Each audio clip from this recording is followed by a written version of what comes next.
Okay, so let's talk about stories. The single most important story you will ever hear isn't one you'll read in a book or see in a movie.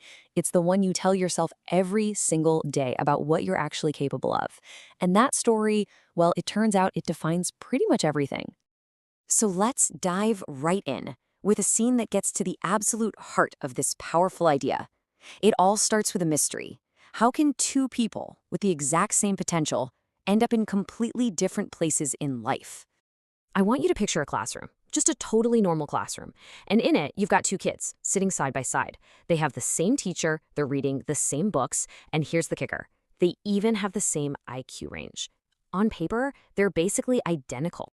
But they couldn't be more different in how they operate. One kid, he only puts his hand up when he's 100% certain he's right. He's terrified of being wrong. The other kid, he gets things wrong all the time, but he sees every single failure as a brand new puzzle he gets to solve. Now, let's fast forward 20 years. Their lives are worlds apart. And this isn't luck, it's mindset.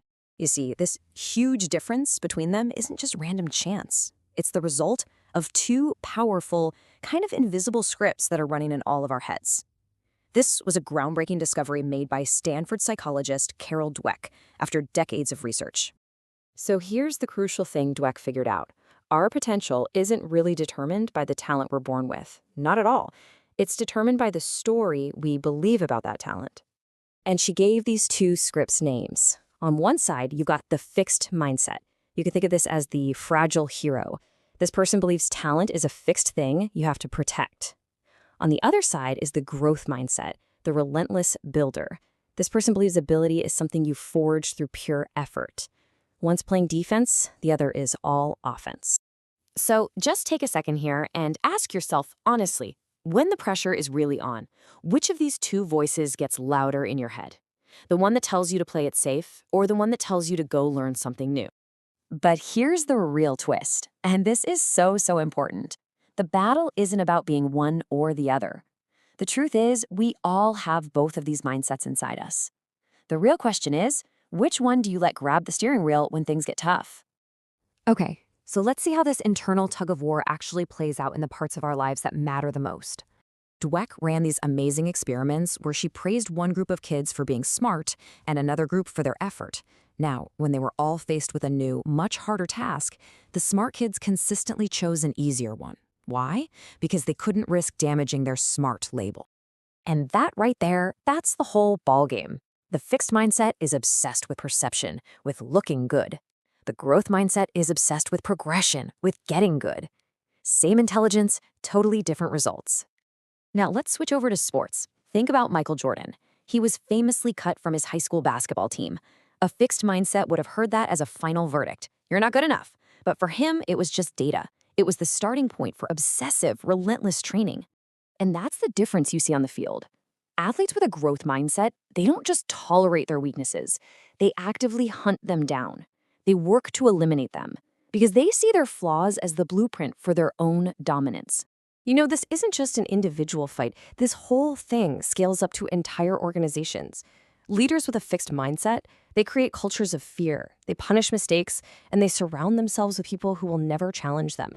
This is why so many brilliant, talented companies eventually just collapse. It's almost never a talent problem.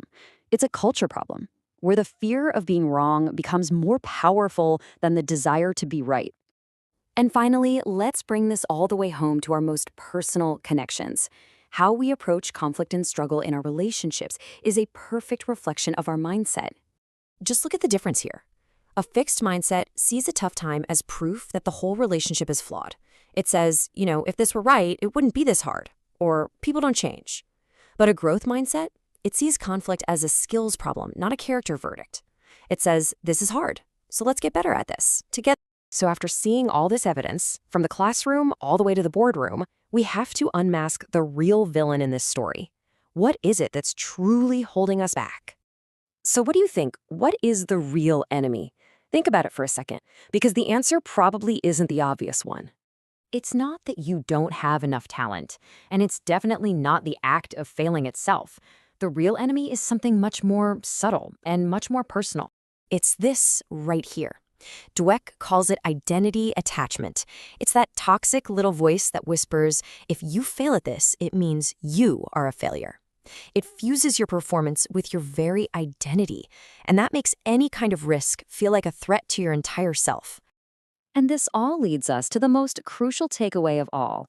You don't just achieve a growth mindset and then you're done. It's not a destination you arrive at. It's a choice you have to make over and over and over again, especially in those moments you just want to retreat into your comfort zone.